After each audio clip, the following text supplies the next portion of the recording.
This is a story my family told me when I was growing up. We live in a rural community on the Navajo reservation. My aunt and her two brothers were home alone while my grandparents had left for the evening to attend a chapter house meeting. They were in the house, and like many people from the reservation, they didn't have electricity. It had been dark outside for about an hour, and my aunt and uncles were getting ready for bed. Outside, they heard noises, as if something was moving things around. My oldest uncle went to look out the front window and saw a figure by the truck. This was immensely out of the ordinary, because the closest neighbor was miles away. Whatever it was opened the truck door and began to dig through the personal items that my family had left in the vehicle. My aunt and uncles were frightened by the sight and knew they should take action. They took out a rifle and all steadied themselves to hold it up.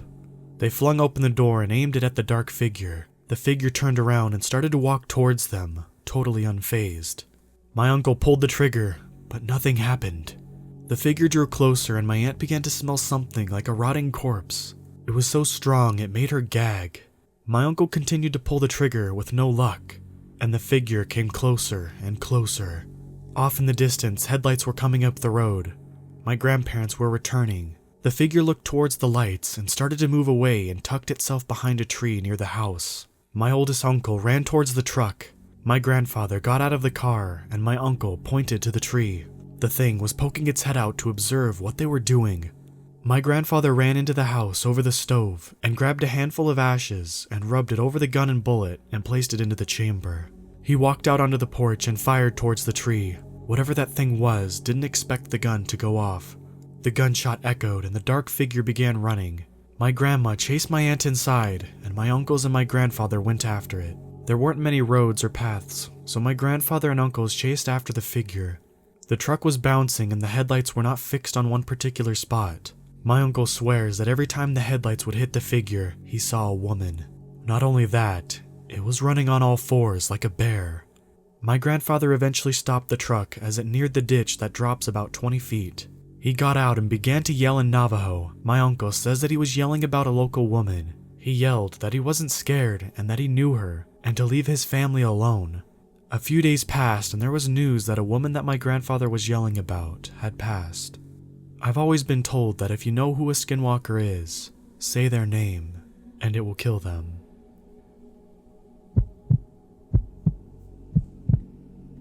My cousin lived in the eastern agency of the Navajo Nation in a community known as Crown Point. She was still living with her parents at this time and was a good girl, and was very popular and played on the basketball team. When she told us this story, it was very out of the ordinary, and the events that followed would also deepen my beliefs in the traditional Navajo way and of the taboos associated with the Navajo culture. My cousin was coming home from basketball practice, which ran past sunset. It was during the colder months, so it was dark by the time she pulled into her neighborhood. She pulled into a small housing community that she lived in. It was far from a fenced community, but there were streetlights and the neighbors weren't too far from each other. As she neared her home, she saw a group of dogs. This wasn't unlikely, as there are random packs of stray dogs that roam rural communities. These dogs don't belong to anyone, and they get food wherever they can find it. As she got closer, she noticed something was off about the dogs. There were 4 dogs, and they were sitting in a circle, all facing each other. This didn't really faze her until she spoke about the event later. Because this was a housing community, my cousin couldn't barrel down the road, so she slowly drove past the group of dogs and kept going on her own way. As she continued to drive, she noticed in her peripheral vision that something was running alongside her car. She turned her head to see that brown dog from the group was trotting alongside her car. She didn't mind much until she hit a strategically placed speed bump. The impact of the bump made her entire car wobble. She looked over at the dog again, still casually keeping pace with the car. She tried to ignore the dog and tried speeding up, keeping in mind where the speed bumps were placed. The dog continued to keep pace. My cousin had to eventually stop at a stop sign. She began to feel immensely uncomfortable and tried to keep her eyes forward, but curiosity got the best of her. She looked over at the dog.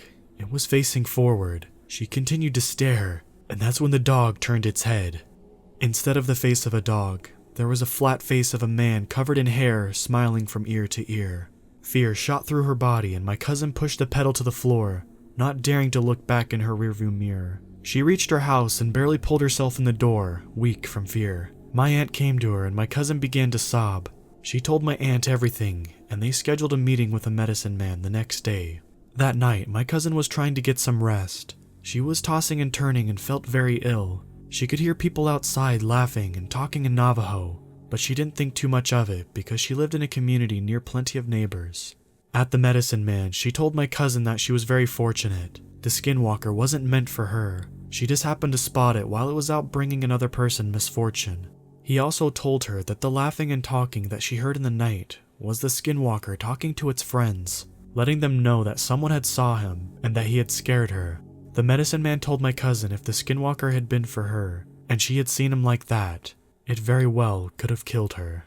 After that encounter, my cousin suffered from many ailments and had to stop playing basketball for a while. She had many ceremonies and eventually got back on her feet. My mom told us this story on many of the nights when the electricity would go out. When I asked my cousin about it, she confirms it's true, but doesn't like talking about it much.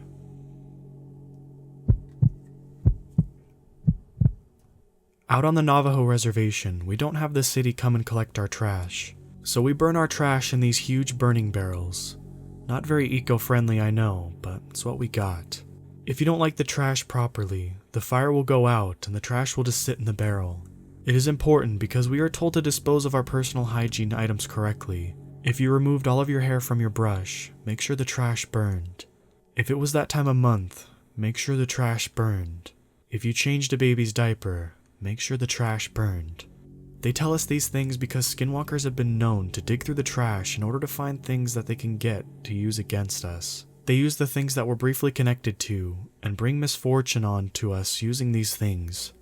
Some of my family members take part in the sport of rodeo. So, to practice, they have to rope a dummy and take turns roping it. My two male cousins were enjoying themselves outside and taking turns swinging the rope at the fake calf. The elders were always adamant that we shouldn't stay out past sundown, especially out on the res, where it's pitch black and there's no one around for miles. But my cousins weren't the superstitious type, and they were under a streetlight. My cousins were joking around laughing, having a great time. That changes when my eldest cousin looks over to the burn barrel. A dark figure is bent over, rummaging through the garbage that failed to burn. My cousin devised a plan that they were going to grab weapons, sticks, and rocks, and go chase whatever it was.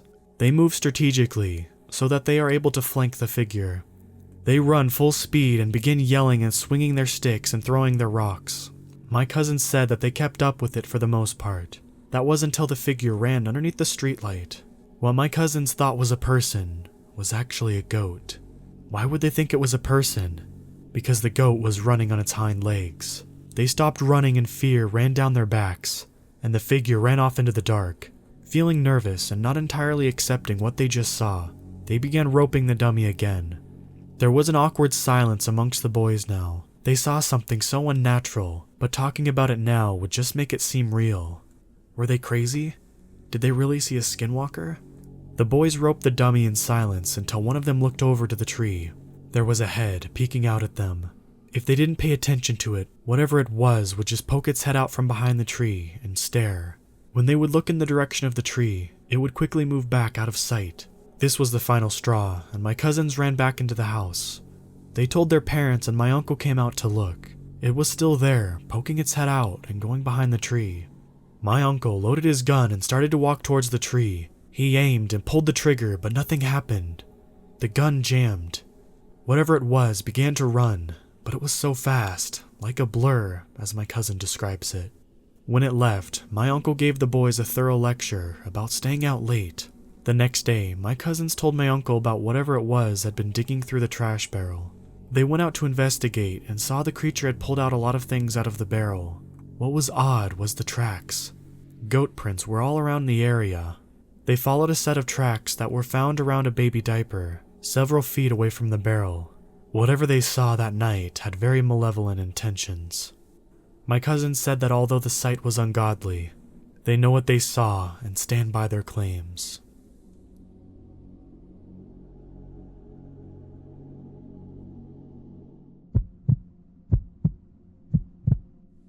So I grew up in Utah and lived about an hour away from the Skinwalker Ranch. And going there as a high schooler was just a thing to do, just to see if it was true or not, and to see if you actually got scared. But here's my story. First time me and a couple friends went out there, we got pretty far in. We got out of the car and started walking around. Mind you, this was around 1:30 in the morning. We found an old beat-up wood shed that looked like it was falling apart, but you could see through the holes of it. There were hooks, the kind you use for hanging up deer or cows. They looked mostly rusted, but the walls and everything around looked like it was splattered with old dried blood. It was everywhere, but of course it was dried. But the worst part started happening when we walked away from the shed. Since we had a couple of flashlights, we looked around when we were walking. We would see pairs of eyes around us. At first, it was just a shiny reflective look, like when you shine the light at a dog or a cat, so we thought it was just a couple dogs or coyotes. We continued on a bit more until we started seeing more eyes, but they were red, like bright red, even if you had the light in their direction, and they were a lot higher than a normal level would be for an animal. That's when we decided to turn back. What started to get me was one pair was always in front of us as we were walking to the car, staring at us like it was walking backwards with us. We never caught up to it, but it never left. Same with all of the others that kept circling us as we made our way back to the car. When we got to the car, we just wanted to get out of there. We got in and it wouldn't start. Nothing would turn on at first, no matter how hard he turned the key. He tried it twice, then only the radio kicked on. We started panicking because the eyes got closer. Then bam! Something hit the side of the car really hard, but we couldn't see what it was. It hit the car on the right side 3 times. My buddy got the car started finally after like 5 minutes of freaking out, trying to get it going. I'm in the passenger seat about to crap myself, and my other friend was in the back seat, freaked out but speechless, with the most scared look I've ever seen. But when he got the car started, there was no delay in leaving. He put the car in gear and spun those tires and got us out of there. Once you get out of the gate onto the main road that goes by, you're pretty much off the ranch. We thought we were away from everything since we were on an actual road, but my buddy didn't slow down. We were going 85 miles an hour down that road, going right home. I looked, and to the left, about 15 feet off, was a pair of red eyes. It was keeping up to us, and that's when it charged at us. I kind of got a glimpse before it smashed into the side of the car. It was definitely big, like 4 feet from its legs to its headish looking thing. Kind of hard to explain when I didn't get a great look at it. We eventually lost it, and when we got home, we went straight to bed. But in the morning, we looked at his car. One huge dent on the left rear fender and another dent on the right door on the passenger side, about the size of my head. We were so lucky to get out of there.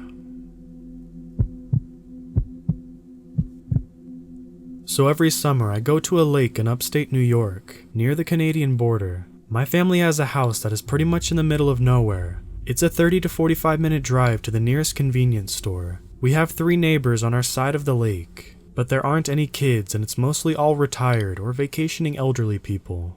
They don't stay up past 10 and it's perfectly quiet when the sun goes down. Here's my story. I have zero explanation for this, and the most reasonable thing to assume is a skinwalker. Around 11:30 p.m., maybe midnight, my cousin and I go down to the dock on the water. We have to walk through a short path in the woods to get there, and the thick trees border directly on the shore. While looking out at the stars and the water, we hear a quiet, raspy rumbling. That's the best way I can explain it. Out of the forest, pretty far away. We didn't really know what it was and wasn't bothered by it. About 2 minutes later, we hear the same voice say both of our names. This time it was closer to our property. From our dock, we can see along the shoreline, and we're near a corner so we could see pretty well along the coast to our left. We were looking with a flashlight in the trees and saw nothing. Maybe someone was out kayaking at night and said something to their friend, and we just heard them wrong. Sounds travel across water very easily, so it couldn't have been someone from their house, although our neighbors are about 1/3 of a mile away. Our uncle couldn't have been pulling a prank on us because of how far away it was, and there wasn't any light. 5 minutes pass and we've calmed down. While we were sitting there in silence, thinking about what just happened, we hear footsteps. Loud, leaf-crunching footsteps about 10 feet to the left of our dock, right behind the tree line, so we couldn't see anything. These footsteps were either from a human, bear, or deer. My cousin whispered to me that we need to get inside, but I told him that it might be a bear, and I didn't want to get chased while running back inside. So we were sitting on the dock holding our breath as the footsteps continued, then stopped for a bit. All of a sudden, we hear the same voice that said our names. Hello. I have never been more scared in my life. The voice was speaking English, but it wasn't human. It had an almost robotic growl under the word. Both of us flipped out at this point and sprinted inside, not even trying to glance at what was in the trees. My uncle was sitting on the couch with our dog. We spent the next 30 minutes checking the whole property in the nearby forest and didn't see anything. What the hell could it have been? This happened a little more than a week ago, and the scariest part I wondered was, how did that thing know our names? And why was it on our property? Yesterday I was reminded of the SKINWALKER from some videos on YouTube. It fits perfectly with the story, but they aren't known for being in New York. I wish I saw what it was, to see if it had a human or a deer form. But the trees were so thick and it was so dark, we couldn't see anything behind the trees. Anyways, talking about them is apparently bad luck, and encountering what I experienced ever again will be too soon. So this took place in my dad's, then girlfriend's house, during broad daylight in Grand Rapids, Minnesota, just off of River Road. Behind the house there was a forest, but it's a bit dense to play in, so we'd usually just follow the deer trail a bit into the woods, till there was a clearing where there was a barbed wire fence that cut right through the middle of it. We'd hop the fence and go through the woods on the other side. On the other side was a planted pine forest that ran along the fence for the airport there. It was pretty wide open back there, so you could see straight down the rows to the other side. My brother and I were back there with the girlfriend's nephew, just tromping around. You know, just some kids being rowdy and noisy. Well, at the very end of the rows of trees is a road, which is actually a fire trail, but we called it the road. And on the other side of the road was a more dense forest. We reached the road and stopped and talked like we usually did, to look at a deer track or a squirrel or something, when this skunky bear-like smell came up. My brother and I both felt an urge to look up the road towards the airport fence. What I saw was what looked like the head of a huge black wolf, but it didn't look right. His ears weren't in the right spots and looked droopy, and his eyes looked off. They were too big and bright for his face. His front legs were long and skinny, but he was standing right like a wolf, just way too big. My brother and I looked at each other, and here's where I'm going to mention that my brother and I are very close, so we would usually give each other a look and know what it meant. Here we looked at each other and instantly started to briskly walk back. The girlfriend's nephew just started to walk with us. He asked what was up and we just shushed him.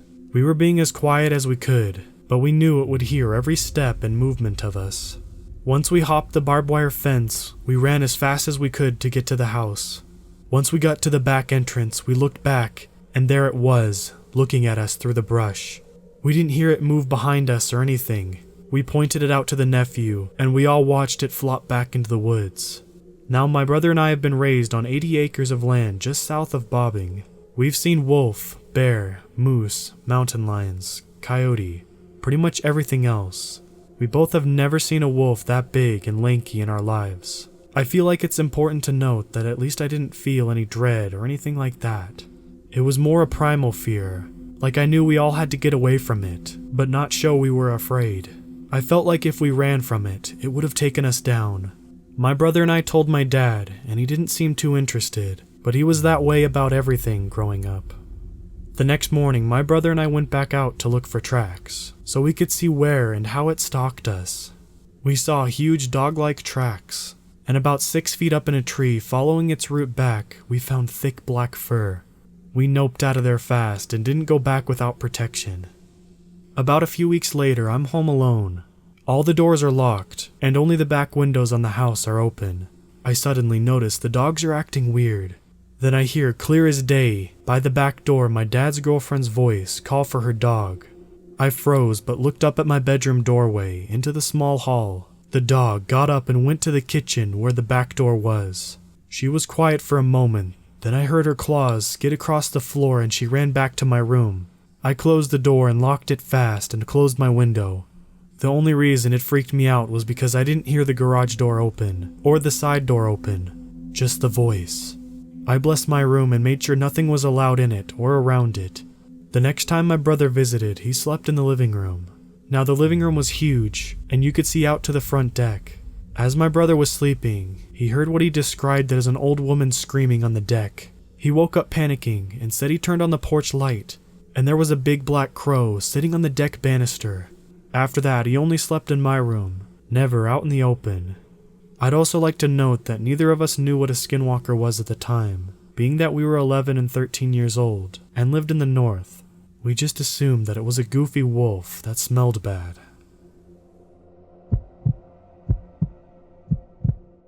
For context, I live in the Midwest in a suburban area. My boyfriend lives about 30 to 60 minutes away from me, depending on if I use either the interstate highway or the city roads. That being said, I usually take the interstate, then take the highway partway home, since the highway is only about a mile or so away from his neighborhood, and I take it all the way to the interstate. There is also another road I can take, a paved country road with one lane on each side of the road, with no streetlights. It eventually meets up with a few main streets, which are numbered roads, and it will take you back towards the highway and city. I'm sorry for all the background about the roads, but I feel it's important. And I feel like my choice was a definite sign that the butterfly effect is always in works. Onto the story. Earlier today, I went to pick up my boyfriend and we basically hung out and binge-watched a TV show I recently got him in. Around 11 p.m., he says he probably should go home since he works in the morning. I agree and drive him home using the interstate with no problems. We kiss goodbye, and then I am on my way out of the neighborhood and towards the street that takes me to the main roads. If I turn right, it's a straight shot to the highway. If I turn left, I could take it down to the country road for a bit of a late night drive. I decide to take the latter. I turn left, then turn right at the stoplight and begin to drive through the dark country night. So I had my windows rolled down and my music up, just letting the breeze come in. It was pretty windy, so my car was swerving a little, and you couldn't see the stars or anything because the clouds were taking over the sky, building up a storm. I thought about switching on my high beams to see better, but the road was really curvy and had lots of hills, and I was afraid of accidentally blinding someone coming from the opposite direction. What happened next makes me glad I didn't turn them on. On the left side there was a small patch of woods with overgrowth. To my right were wide open fields, and in front of me was a hill. Toward the crest of the hill, I saw something beginning to cross the road, something large and dark, with what looked like antlers on its head. I thought maybe at first it was a deer, or even an elk, and I slowed down. But when I got closer, I realized something was wrong. One of the things that were wrong was it was moving very slow, like it was hurt or something, and it didn't even glance at me. It just kept moving toward the patch of trees on my left, which I thought seemed weird.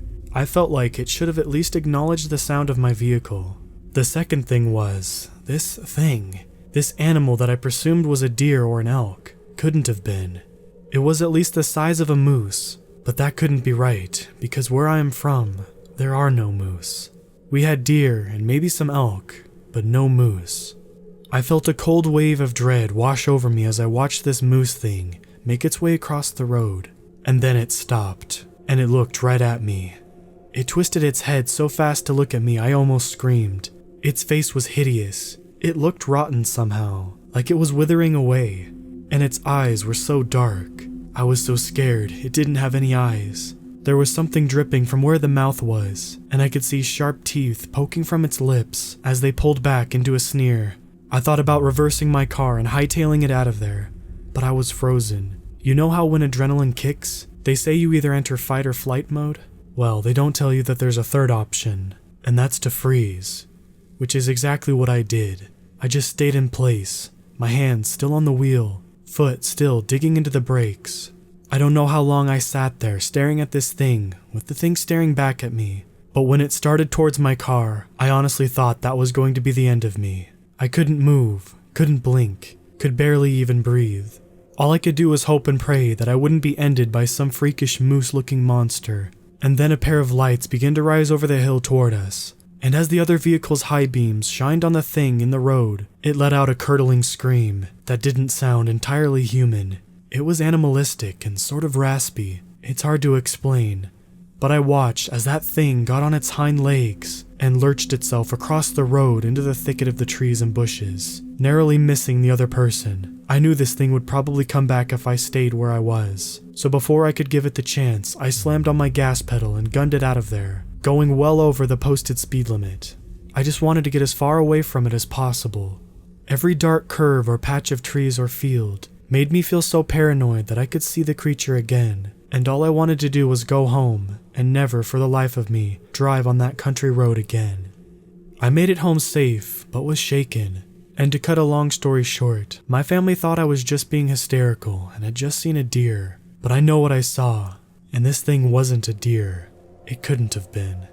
I've read up on skinwalkers, but I'm not sure if it's what I saw. I mean, do they even exist out in the Midwest? I thought that was more in Arizona or New Mexico. Why would a skinwalker be here? Why would it come after me? Was it even a skinwalker, or was it something else entirely? Was it my mind playing tricks on me? What was that thing? Please, if anyone knows what it was, or has any idea of it, please tell me. I'm so scared I'm going to come across that thing again, and I don't know if next time I'll be as lucky. This is 100% true, so this will probably be a boring account compared to some of the other posts here, but I wanted to share this memory somewhere, and maybe get opinions on the matter. I grew up in Albuquerque, New Mexico. My mom would often take us camping in the summers. This particular camping trip was somewhere in the vicinity of Shiprock, New Mexico. My mother took my older brother Chris, 10, and myself, 8, camping often in those days, and preferred dispersed camping on BLM/NPS land to camping in merged grounds.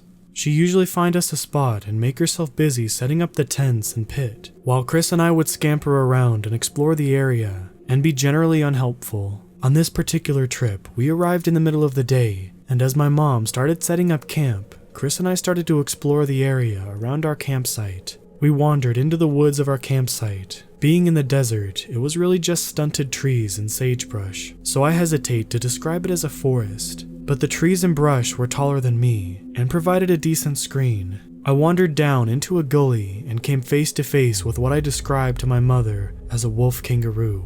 It was crouched low, with long, slender arms reaching down to the ground, and large, pointed ears like a deer. The fur covering its body was sandy brown and patchy, as if it had mange. It had large, orange eyes and a snout like a wolf or a coyote. It bared its teeth at me and stood up. At its full height, it was the biggest animal I had ever seen, towering over us and the sagebrush. I had never been, and probably still have never been, as frightened as I was then. Chris and I started screaming for our mom to come to our rescue. Chris regained his senses before me, taking off running back up the embankment to the campsite. The wolf kangaroo turned and speed skated away from us through the brush and tree. Its legs were backwards, like a dog's, and its strides took it far away and fast, faster than any deer or antelope I'd ever seen. After a split second of staring at it in horror, I followed my brother up the embankment, screaming for my mom. We were so frightened that my mom packed us back into the car and moved camps, conceding for once to stay in the managed campground. Chris and I were too scared to sleep in our tent that night, and we clung to Mom at the smallest twig snapping in the brush. So that's my story. It's boring compared to some of the others here, but it's 100% true, and I wanted to share. I vividly remember the way this animal moved as it glided away from us into the desert, and the sheer, utter horror I felt looking into its face. Chris and I have never managed to find an explanation for what we saw that day in the brush. I used to work at a local coal mining company on the Navajo reservation as an operator for a coal haulage crew. I drove haulage equipment, and it was one of those Crest 240-ton coal haul belly dump trucks. If you've ever seen those trucks, they're pretty huge. They're about 2 to 3 stories high and about 1/3 the length of a football field. I remember that I was working the night shift, which started around 11 p.m. Before we started the shift, we were required to do a pre-start inspection of our equipment. I walked around my truck, and when I went up to the rear of the truck and lowered its stairs, that gave me access to the engine bay. I walked up the stairs and started my inspection. I found a pretty bad coolant leak on the truck. I climbed back down and went to the cab and called my haulage supervisor. He answered and asked me if I can drive the truck to the main shop for repairs. So I left the ready line and drove 6 to 8 miles back to the shop, and I called the shop maintenance supervisor, and he instructed me to drive around back of the shop and park the truck there. I drove around the shop, parked the truck, and I wanted to see how much coolant I had left. I climbed back down from the cab, walked around to the back side of the truck, and lowered the stairs. I checked the coolant level, and I had a significant loss of coolant. I called my supervisor over the radio and asked him to pick me up. As I started to walk away from the truck towards the shop, I seen it. It was big, like a bull. It walked weird, patches of tan fur missing, blotches of blackened skin, and its head was big. The head was as large as a pumpkin, and it wobbled around like it was unbalanced. It had an unnatural look, nothing like I'd ever seen. This thing walked on all fours and about 4 to 5 feet tall. It was about 100 feet away and was walking toward me. My first instinct was that it was a sick dog, mange infested, and malnourished. It continued to walk toward me, and I thought this sucker might be sick and have rabies. I took out my flashlight and shined the light at it, yelling at it to stay away. It continued to walk towards me. It was then that I noticed it wasn't alive. Its eyes did not give off any reflection and were black and solid. It was unnatural. I reached for my pocket knife and yelled at it to stop. It stopped when it was about 20 feet away. I was still walking towards the shop, and it paralleled me all the way there. I never looked away. I thought it could attack me. By the time I got to the shop door entrance, it started walking towards the east. I went inside and got the shop supervisor, and we both came out. It wasn't about a minute later, and it was gone. We walked to the east, and my supervisor drove up. Now, there was only one way into the back side of the shop, and my supervisor should have seen it. He didn't. I explained to him what I saw, and he said he didn't see it on the way into the shop. My supervisor said that I saw a skinwalker, and that it usually was seen walking around the shop. The rest of the shift, I stayed with my supervisor. I think he was scared. I wasn't scared, nor did I go into shock like some people describe. It was an experience that I would never forget.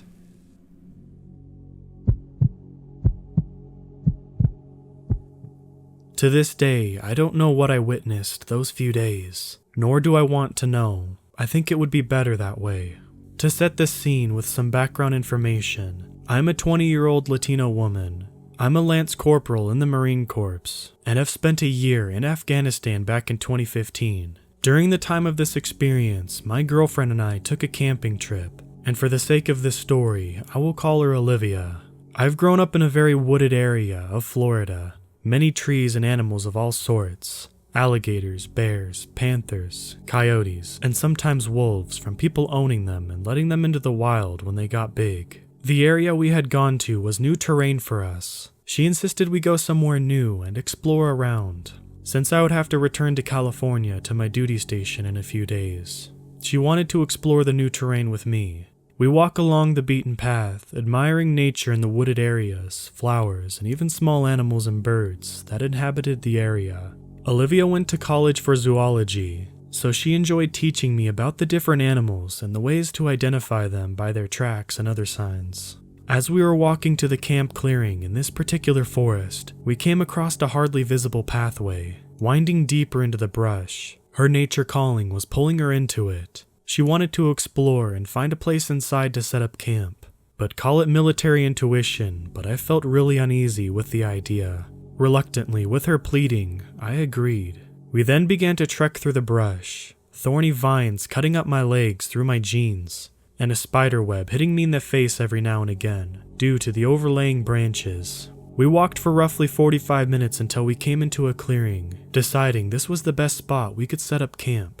Olivia pitched our tents as I got the fire roaring, and at this point, the dusk is creeping in on us. We lay down to settle in for the night, and all is well. That is, until I'm awakened by things being thrown by the side of my tent. It takes me a little bit for my eyes to adjust to the darkness. The campfire was now a dim glow. My eyes finally adjust as I look around. I wasn't truly awake until the smell hit me like a semi-truck. The smell of rotting garbage. It was sickening. As I tried to gain my composure, that's when I saw the figure. It was tall, very large and stocky, and appeared very human-like, just too large to be a person. There was still tapping against the tent, some large, others small, but I didn't make a peep. My voice was lodged in my throat, and I'm not even sure at this point I was breathing. All the hair on my body was on end. I was terrified. Olivia shifted in her sleep, opening her eyes. "Hey, is everything okay?" I cut her off by placing my hand over her mouth, raising a finger to my lips in order to tell her to be quiet. That's when I heard it. The growling. It was low, more like a grumble and a groan than a growl, but it was a sound like no other. It was enough to make even my drill sergeants piss themselves. Our eyes directed to the zipper, and it began to move. It slowly started unzipping. Whatever this thing was, it was getting into our tent. I reached next to me and grabbed a small handgun I took everywhere with me, and took aim. A rather loud bang is heard as I took my shot, making a direct hit into the thing's shoulder. A monstrous growl scream is heard. It rattled me to the bone, and Olivia only cried out of pure fear. We watched as this figure disappeared, and we didn't fall asleep just in case it returned. I stayed with her all night, my handgun at my side. The next morning, we were packing all of our stuff and getting ready to head out when we saw it. A stocky figure standing in the tree line. It was around 8, maybe 9 feet tall. It was large, hairy, and seemed rather human-like, besides its dark, deep eyes and fur-covered body. It just watched us as we collected our things. We never broke eye contact either. The thing just watched before sinking back into the woods. We've never ran so fast in our lives back to the main road. Olivia still has nightmares about this thing that terrorized us by throwing things and opening our tent. And I'll admit, the thing really creeped me out. Let me just tell you, I haven't been camping since.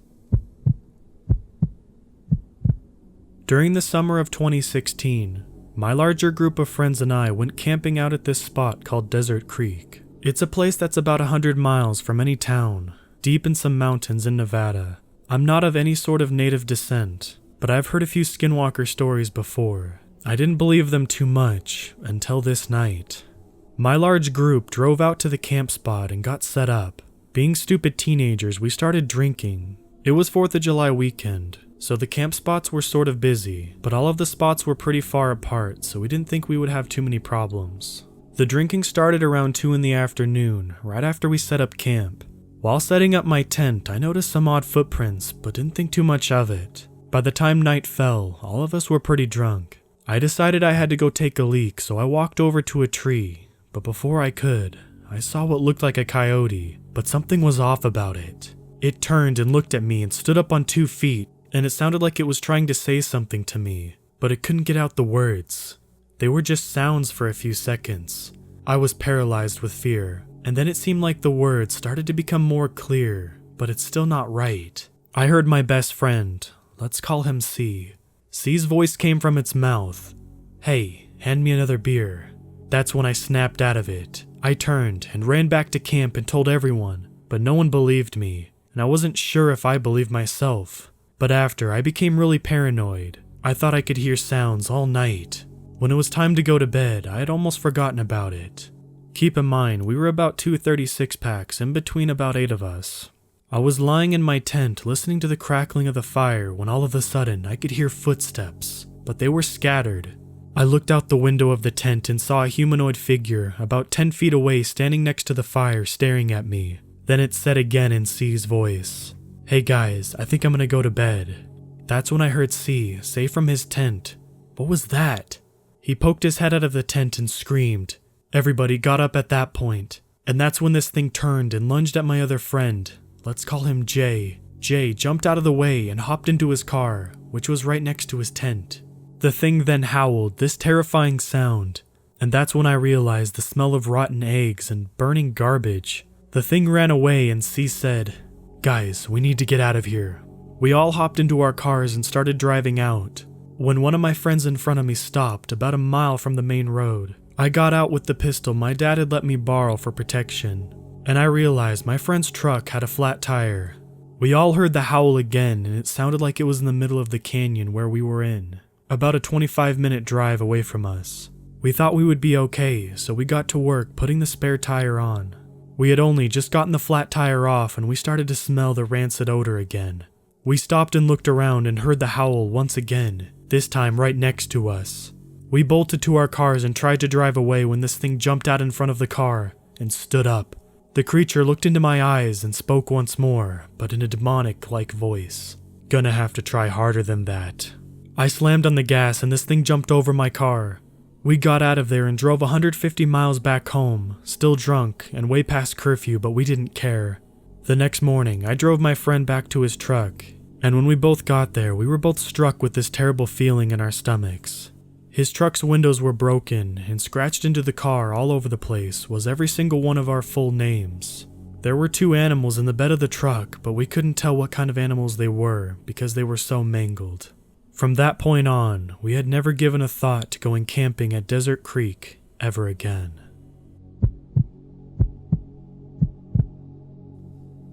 I will not say my name for this story, as I am afraid they will find me, but you can call me Rose. I was 14 when it happened, so about a year ago. I was at a powwow with my friends, a young girl, let's call her Lily, and her older sister, Saria. It was getting late, probably around 10 p.m., when we came up with the idea to tell scary stories. I've always been fascinated by Skinwalker stories, though I have never seen one myself. Well, that was about to change. I came up with a story and told my friends, then Lily, then Saria. After telling stories, we finally got tired and went to bed. Saria and Lily slept in a small tent while I slept in a camper with my dad. I've been up where the powwow is many times, and we call the area the grounds. I'm not really a native. I have a little Blackfoot, but I'm mostly Irish. The grounds are full of mostly Cherokee. Anyway, I came up with a stupid idea to scare my friends. I went outside next to their tent and snapped a twig. Then I made loud footsteps along with hard breathing and groaning noises. I could see their shadows sit up, so I knew they were awake. I was just about to shake the tent when I heard footsteps behind me. I knew there were bears and big cats in the woods, but they rarely come in the grounds because all of the lights and people. I didn't want to take any chances, so I slowly walked towards my camper. Then I hear the same groaning noises I made behind me. I thought it was Lily or Saria trying to get me back, but something wasn't right. It sounded just like my voice. Haha, very funny guys. I call back to their tent. Haha, very funny guys, said someone who sounded just like me in the woods. Then I see Lily and Saria walk out of their tent. Will you stop? We're trying to sleep, said Saria in an annoyed voice. A branch breaks and echoes in the woods. Saria and Lily look behind them to see nothing. I think a bear is out there. Hurry, come inside my camper, I whisper to them. They both walk towards me, when suddenly a loud, curdling scream filled my ears. It sounded like a girl and a dog screaming in the woods. Loud footsteps came closer to us. We ran as fast as we could to my camper and slammed the door shut. I looked out the window and see a dark shadow next to my friend's tent. Then I did something I still regret to this day. I got a flashlight and shined it at the figure. It had the head of a bear and the upper body of a human and the legs of some kind of dog. It stood on its hind legs and stared at us with glowing eyes.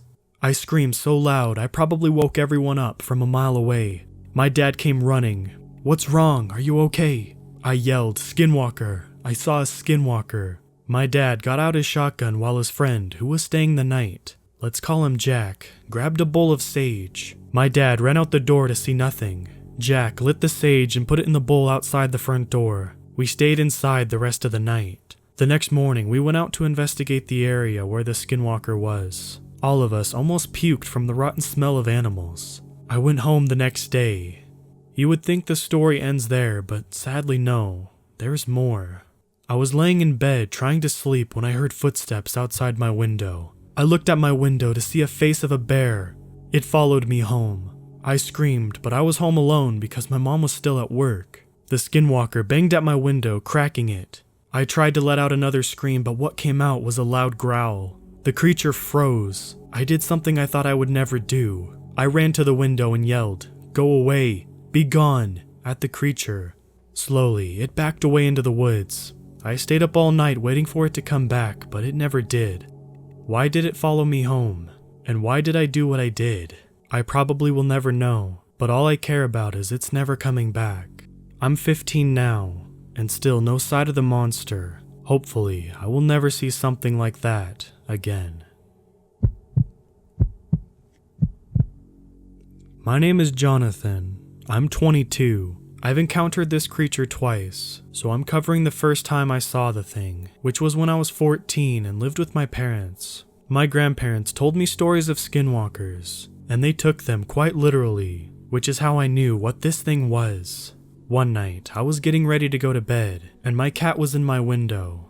As I went to get into bed, he started growling. I didn't really think much of it, just thought maybe he saw a deer or a strayed cat or dog. He kept going and started hissing. Then my curiosity got the best of me and I looked out the window. I froze. I hadn't looked directly at it. I had just looked at my yard, and its glowing red eyes caught the corner of my eye. I knew exactly what it was. I tried to move, but I just couldn't, as it just stared at me and my cat, still hissing and growling. A couple of seconds went by and it let out a curdling scream, so loud it might as well have been right in front of me. I broke the gaze and closed the curtains, grabbing my cat and getting away from the window. Then, not a couple seconds later, I heard a tapping at my window. I knew they were really fast, so I wasn't surprised that it got to my window so quickly. My gut had sank at this point, and I couldn't move. My cat was silent but on edge, and all of its hair was standing up. Then it tried to speak. There's no explanation on how it did this, but that it's been around for a very long time. It said, "Jonathan, come here. I need your help." The most frightening part about that was it was in my dad's voice, but he had been gone for over a year now. The tapping continued for about 10 minutes and stopped completely. Longest 10 minutes of my life. After it stopped, I heard footsteps stomp off quickly into the woods where I lived. I didn't get any sleep that night, and the next morning everyone was up and didn't seem like they had heard anything, and acted like everything was normal. I haven't told anyone, and you're the only person I've told this. I couldn't tell if it was a skinwalker or a wendigo, as I didn't see any of its features except that it had glowing red eyes, and that it mimicked my dad.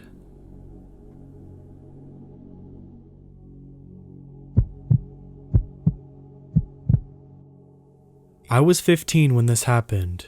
I have some family in Arizona, so I decided to go out there for the summer. I was very bold and stupid. My grandmother used to say, "You're like a young wolf cub, always trying to figure out your fangs. That can lead to trouble."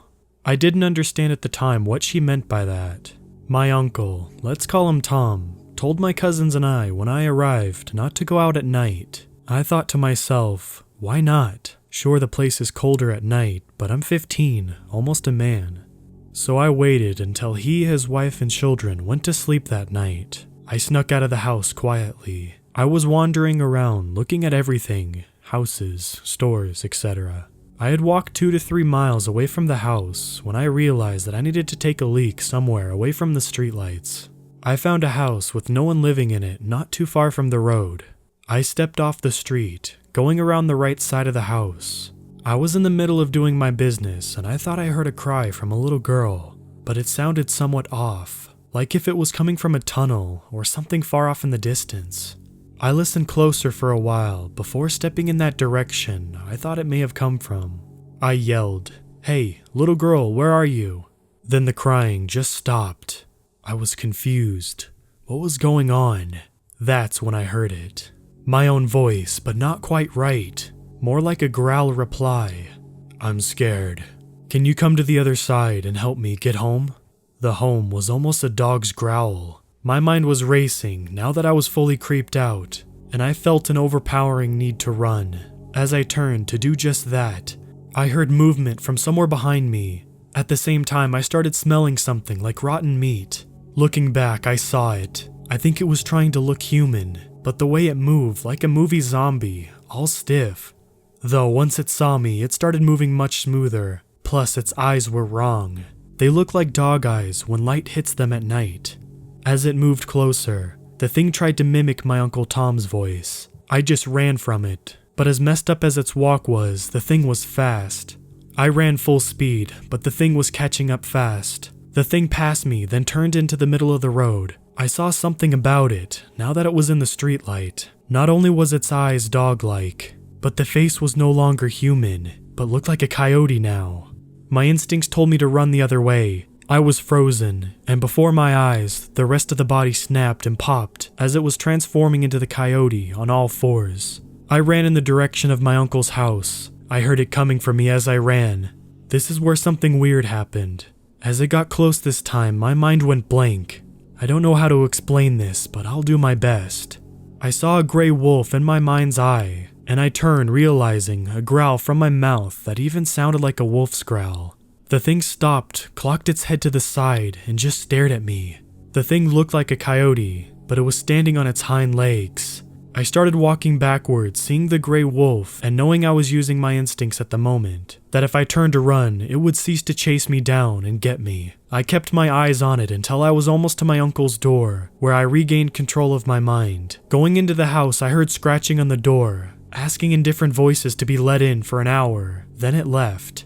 It did come back the next night to my uncle's house, but Tom knew what it was after. Looking at it through the window of the front door, it pretended to be human again, but tried to use my voice to get Tom to open the door. He went straight to work, burning sage and other herbs. Afterwards, asking me if I was the only one it was after. I told him everything. He was mad, telling me, "You're safe for the night, but I'm sending you home in the morning." I know he was mad, but I needed to know what this was. He told me it was a skinwalker, and it was going to hunt me until it loses my scent. He told me about the legend of them, but the wolf thing, he smiled and said that, "You'll have to figure that one out for yourself."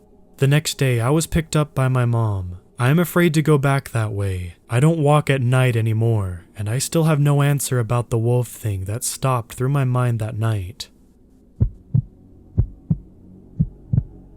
I was heading to a small town in southern Utah with my wife and a couple of friends. We were on our way to see Lee, a friend of mine that hadn't been seen for a long time. We met up with him at his place and decided to hang out at a nearby lake. It was a typical quiet campsite with a fire pit and a couple of logs around it. We had a little picnic there and we were exchanging stories and catching up with each other all day. Eventually, one of my friends, Bryce, got tired and decided to fall asleep in the car while the rest of us continued talking. At this point, twilight had fallen. Erica and I were discussing something while my wife and Lee were talking about something else. All of a sudden, my wife and Lee fall silent. Erica and I quickly notice. We look at them and Lee says, "Get in the car." I asked him, "What's wrong?" And he says, "There might be a skinwalker around." Now, Erica and I had no idea what a skinwalker was at the time, so we asked him to explain. After his explanation of what it was, Erica and I, being the only sensible thinkers at the moment, and Bryce, just barely waking up from us jumping in the car, decide we should investigate. Believing that it was probably just some kids in a nearby campsite trying to mess with us, we came to the top of the hill that was between our campsite and looked for any likely candidates for the scare. None. All we could see was a couple of trees and some bushes. We even called out and there was no response. As we were walking back to the campsite, we heard it. A rustling in the bushes behind us. We look again but see nothing. At this point, we were considering that Lee and my wife may be right. We get back and it's getting dark fast, so I ask them, "Is there something we can do to keep them away for a little bit?" "Yes," said Lee. "They don't like fire." And Tim, my wife, and Bryce start working on the fire, while me and Erica go down by the lake to collect the 2 liters we had put there in the water to keep cold. Now it's dark and Erica and I headed back with the sodas. We hear rustling in the bushes beside us. We're both scared. We hurry back and start putting everything back in the car as soon as possible, while Lee made sure the fire kept burning. After getting everything into the car, I rush over to the fire pit and tell everyone to get in the car as I proceeded to stomp the fire out. Right as the fire went out, I hear a curdling scream across the lake. I felt my heart stop. Lee had said skinwalkers are fast and could make up a full lap around the lake in a matter of seconds. I jump in the car and yell, "Go!" Right as the engine started and the lights come on, we see it. Coming out of the bushes right in front of us, glowing yellow eyes and what looked like a zombified coyote with decaying flesh. A skinwalker. We backed up and peeled out of there as fast as we could. This happened 2 years ago and it still scares me to how close of a call it was. I am honestly amazed that we all survived such a close encounter with this skinwalker. When I was about 11 or 12, we lived in a small house made of mud and stone, a lot like our house now. It was 2 of my brothers and I in the house. Everyone else had gone to the feast and left us to tend the sheep. We were getting ready for bed when we heard the dogs going crazy outside. Thinking it was nothing more than coyotes howling in the distance, we told them to be quiet. We began to drift off into sleep, and the dogs would not shut up.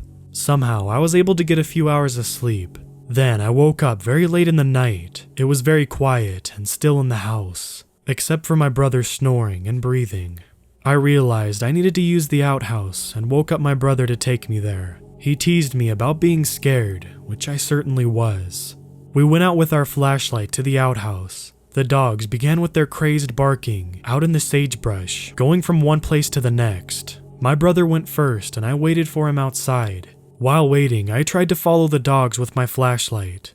Suddenly, there was a very loud whine from one of the dogs. Then everything went silent again. It was really too quiet for that time of year. Not even the sheep were making noise. Suddenly, I heard a few of the dogs going completely mad by the truck. When I looked over, there was this man. He was unbelievably tall, leaning one arm on the cab roof of the truck. He was looking at the dogs for a little. They all scattered in different directions. The thing looked up at me, and I saw its face. It had a pure white face, like a full moon, 2 burning yellow eyes, and a slight smile that was pure black. I could not move or make a sound. It began to walk towards me with long strides, until it finally towered over me. All I began to see was dark red. I kept getting deeper and deeper into its eyes. I could faintly hear my brother coming out of the outhouse. With this, the thing looked up at him. Reality came rushing back to me. I noticed my brother was too distracted with his buckle to realize what was going on. I noticed this thing's long hands hovering just inches from my head. Its skin was black ash and smelt like rotten flesh in the summer. I was still unable to move or speak. The skinwalker began to move toward my brother. Finally noticing this figure, my brother became paralyzed as I was. Closer and closer it drew. Reaching its arm out toward my brother's head, something finally snapped in me. I became unbearably angry. I broke from the trance and lunged at the skinwalker, raising my arms like a wild animal and baring my teeth at it. A growl came out that I never knew I could make. I became more angrier at the thing, that it was trying to hurt us. It kept that smile at first, but the angrier I got, the more the smile faded. Finally, with everything I had, I began to make a primal roar at it. It fell backwards and ran into the night. Looking back at me, its eyes were dim and dull, its smile now long since gone. The next morning, my family returned home from the feast. After relaying the story to my parents, they quickly hired a medicine man.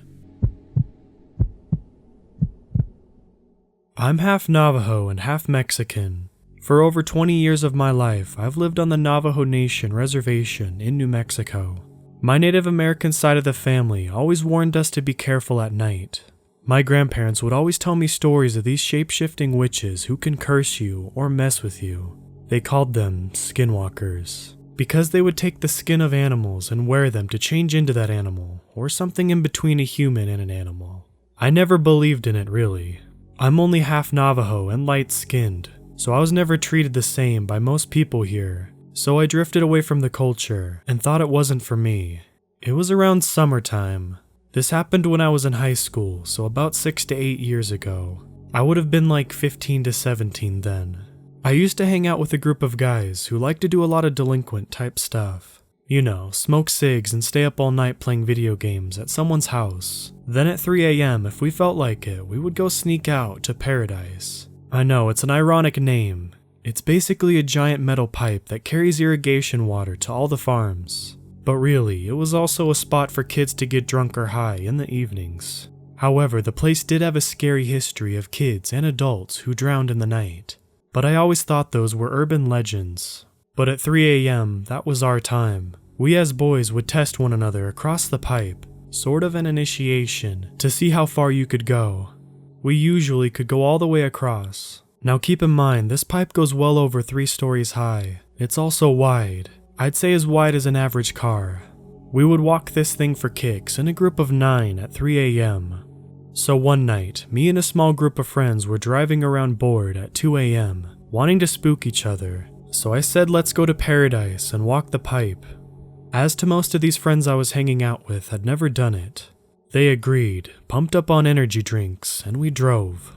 It was pretty quiet. The sky was dark and the night was cold. The boys with me were Michael, Cody, Tommy, and Theral.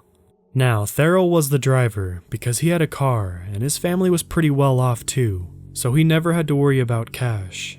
We got to the place and he didn't want to go, said his parents were traditional, and he wanted to just chill in the car. Basically, he wanted to text some chick, I'm sure, without us bugging him. I told him it's fine, keep the car locked and running in case we see something scary. Me and the other boys went on without him. As we got onto the lead pipe, a few of the guys were scared and had me take the lead. As we crawled, I'd say a fourth of the way on the pipe, talking and laughing, I noticed a faint white or light gray bat bigger than my head flying around us. It dived for us a few times. We dodged it, but then Tommy slipped because of the shoes he was wearing and almost fell off the pipe. I reached out, grabbing him on his right arm. Michael had grabbed my shirt collar, and Cody grabbed his. Altogether, we got back on the pipe, shaken that we almost lost Tommy to the dark depths below. The bat was gone. We were all freaking out, but the guys wanted to continue. We laughed about it as guys usually do. We passed the halfway point on the pipe with no problems, but as we got 3/4 of the way, Michael saw something. You see, at the end of the pipe there's a hill. Behind that hill, it's very brightly lit because of a church somewhere off in the distance. Anyway, on that hill was a black figure of pointy ears, a dog silhouette. Now, Michael was a tough guy. He yelled at that thing, "I'm not scared of you, Skinwalker," and tossed a few rocks he had in his pocket. One rock hit the pipe and the other fell into the brush below. That shadow silhouette dog stood up on its 2 legs like a person. We all freaked out, jaws dropped. Then Cody said, "Look, another one to the left." Tommy said there's another one on the right. So there's 3 silhouettes of pointy dog-eared people on the hill. I told them to back up so we could get back to the car.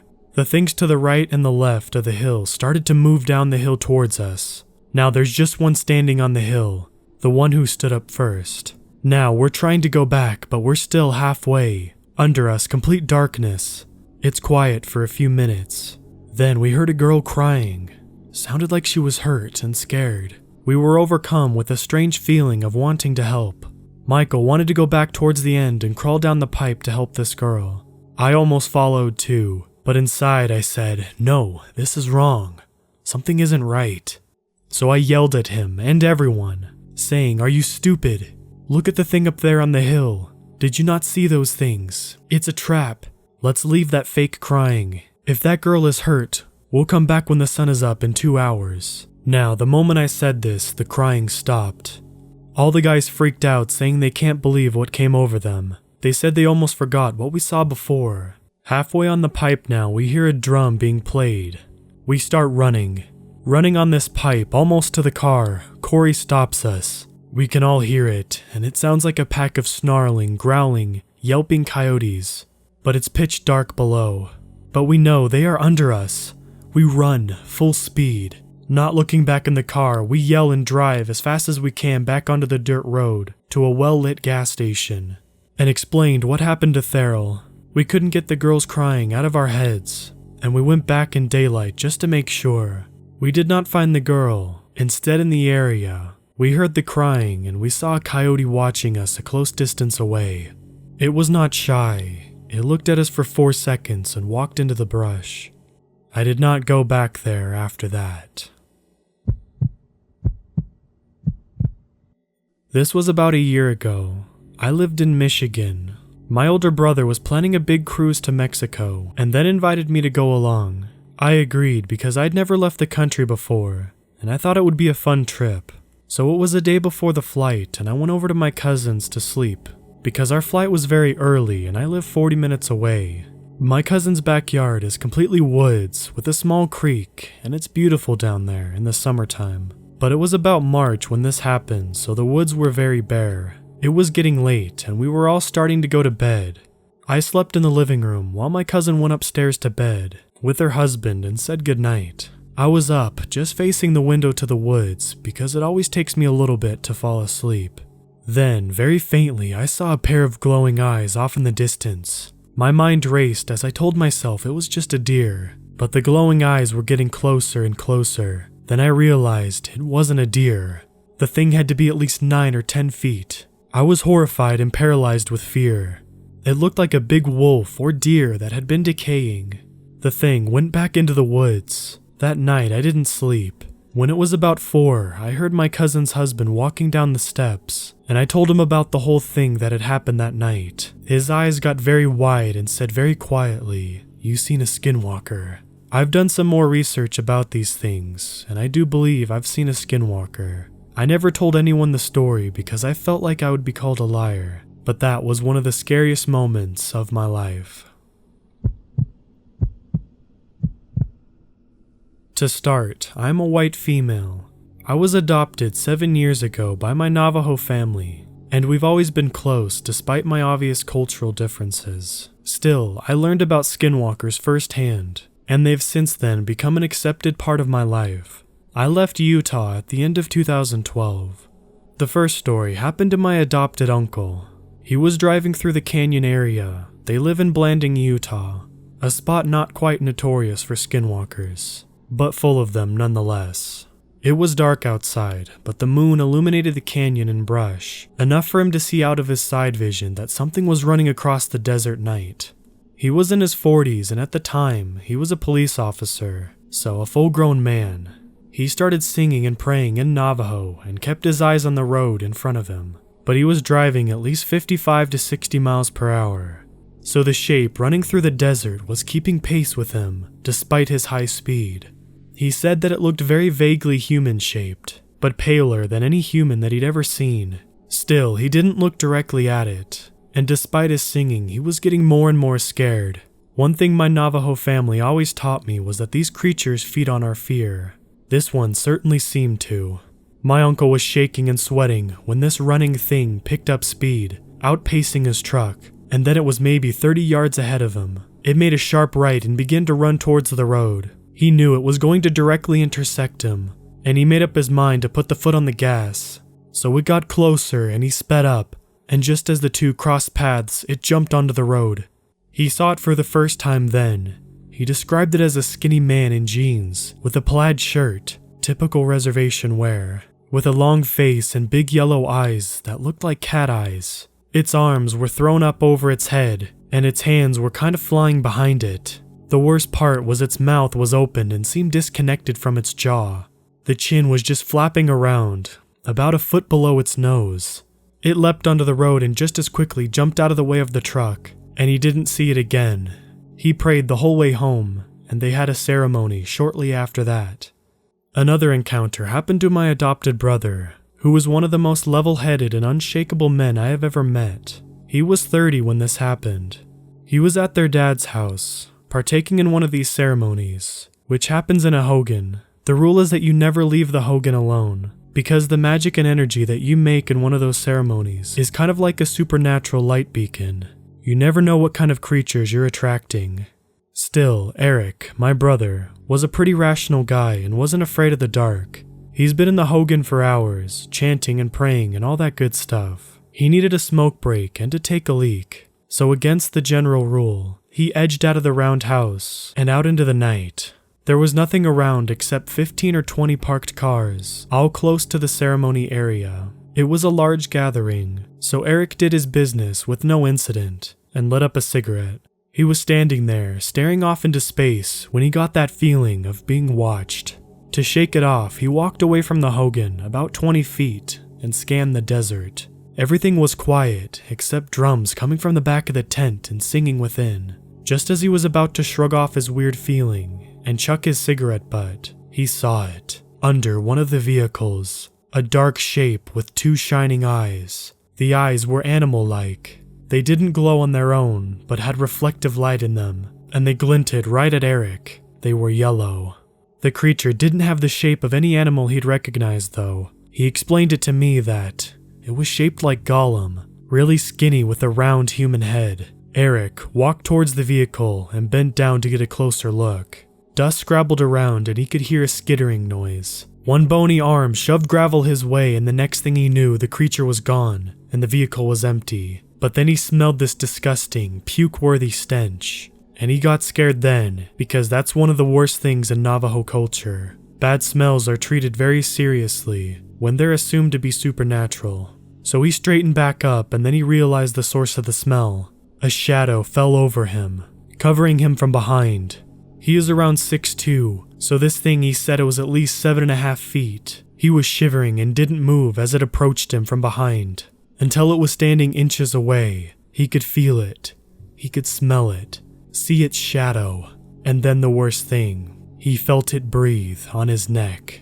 Eric said that it sounded like a horse or a cow when it snorts, and its breath was warm. When he looked at his feet, he saw his shoes, and behind his right foot, a big hoof. So he closed his eyes and started to sing. And right in that moment, his dad and uncle got a terrible feeling from inside the hogan. They bolted up and exited, calling his name. They found him shivering outside, too terrified to talk, and too terrified to stop singing in Navajo. It took Eric months before he shared this with us, and he did so expecting us to laugh or call him crazy, but I completely believe his story. This just happened mere seconds ago. I'm a 22-year-old female, of sound mind, pretty but not immaculate, average size, living in Oklahoma. I have a job and have never had anything that could be considered a mental episode. I live in Tulsa, the second largest city in the state. To give a little backstory, I live in a house with 4 roommates, all men. I think of them as brothers, and we never really worry about anything like intruders, and always have our 3 back doors unlocked. Now, to give you a visual aid, I live in the front part of the house, the living area, and 2 of the doors are the back doors to my roommates' rooms. The back doors lead out to a porch that overlooks our backyard. The backyard is large, though it's a pretty urban area. It snowed a few days ago, and there's still some snow on the ground, and it's freezing. But there's no smoking in the house. I put on my jacket and throw on some slippers. I grumble to my roommates about having to go outside to smoke alone, but trudge out our back doors anyways. I usually bring my phone or another person's, but this time I didn't. I've been bringing people because I've been hearing strange noises. I'm not the only one either. My other roommates have heard them as well. Sounds that resonate in our backyard, but seem to have no place. They sort of sound like chimes. The fence surrounding our yard is wood until about halfway up, and then the chain links start. So it's about 12:30 a.m. and I'm on the porch smoking when something catches my eye. Now, I have 2 cats in my house, my boy cat and my roommate's female cat. There's a cat that wanders around and tries to sneak in from time to time. And I notice this thing that caught my eye is close to the ground and wiggling. I assume it's the cat and start looking around for something to shoo it away. Finding nothing, I resort to building a snowball and I throw it. A small one, nothing too big. I don't want to hurt it. I just want it to go on. So I throw the snowball and it hits it. It was then that I realized how big this thing was. As soon as the ball hit it, my entire body filled with an outstanding fear, one that I cannot explain. I was frozen. I watched this thing slowly stand up from the crouch that it was in. It looked like a man, but gross. Its knees was bent in the wrong way, and it had gross, sagging skin. It was unbelievably tall. Its arms were like twice as long as a person's. Its face was distorted, crinkled with the same wrinkles that creases its body. It looked at me, and I couldn't move. I couldn't breathe. With an inhuman speed, it took off towards the back of my yard, and it was gone. My feet started moving again, and cigarette still in hand. I crashed through the doors into my house. I screamed at my roommates to lock the doors and tried to calm my trembling. I can't get the image of this thing out of my mind. I can't calm myself. They keep telling me that I'm tripping, and that can't be real. But it's Christmas, I'm not on any drugs, and I know what I saw. I'm terrified. What do I do? What did I see? Update. 1:43 a.m. I force my roommate to go outside with me, and there are prints in the snow. While I can't confirm that they are the creatures, they appear too large to be that of Tyler's or my own. My cats won't go anywhere near any of the doors. And when we were outside, we heard what sounded like a cat, but it's weird. It had an almost garbled undertone. The leaves were moving as well. I'm terrified. Update. Last night was the toughest night I've had in a long time. None of my roommates believe me, except for the one that's also seen a skinwalker. All night long there was this very strange tapping and scratching coming from the attic. I couldn't get more than 45 minutes of sleep at a time. While trading stories around a campfire, my friend recalled an encounter he had while serving an LDS mission. My friend's mission region had a reservation within its boundaries. However, it was relatively far from where he was serving. On occasion, him and his mission companion were asked to travel further than usual, to meet with some investigators. This took them near the reservation. On their way home, their car ran out of gas, and it wasn't until late that night that they were able to continue the journey home. My friend, who was driving while his companion slept in the passenger seat, chose a different route that took him through the back roads in an attempt to get home sooner. He told us he was driving above the speed limit when he noticed movement in the woods lining the road. Because coyotes were common in the area, he took little notice at first. Then he looked out the window and slammed on the brakes. The sudden stop jolted his companion awake, who immediately wanted to know what was wrong. My friend was shaken, and he said he would tell him once they got home. He asked him to say a prayer. By the time they made it home, his companion was eager to know what happened. My friend told him, "I looked down the road next to the car and saw 6 men running on all fours, keeping up with the car. I was driving 40 miles an hour." I'm from southern Ohio. My particular neck of the woods was hilly and full of the Amish. I lived deep in the countryside with my father, who was stricken with frequent seizures and was unable to work or live alone. My story takes place early in the autumn of 2014.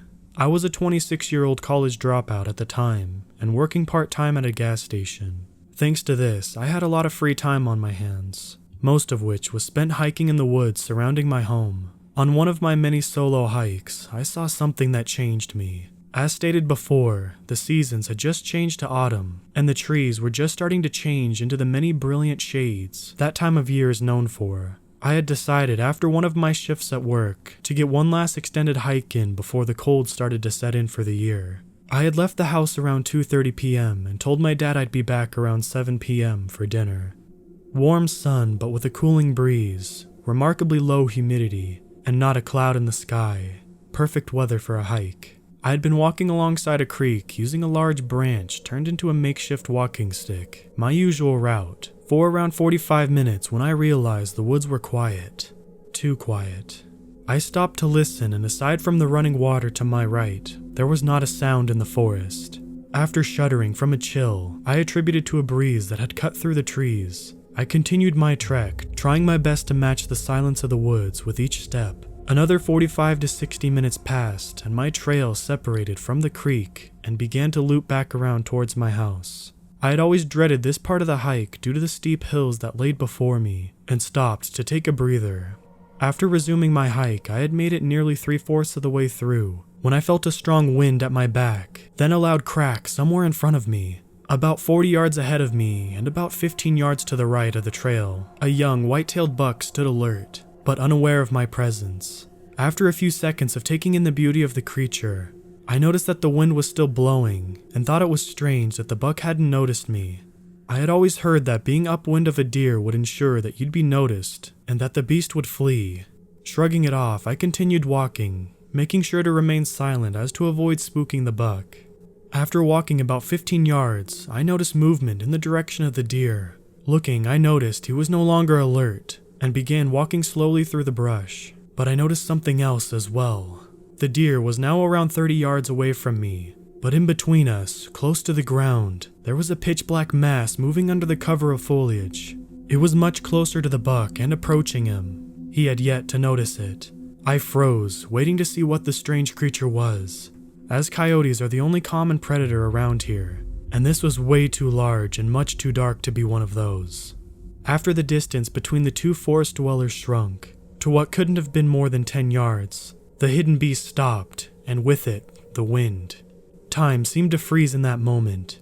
The deer suddenly looked in the direction at me and flinched, as if it was going to sprint away, but before it could take so much as a step, a large black cat lunged at it, and instantly took the deer to the ground. While shocked at the appearance of this foreign predator, I remembered that there have been stories and eyewitness reports going around for the past couple of years of a large black mountain lion roaming the hills in my county. I could no longer see the animal through the brush, but I didn't need to see to know what it looked like.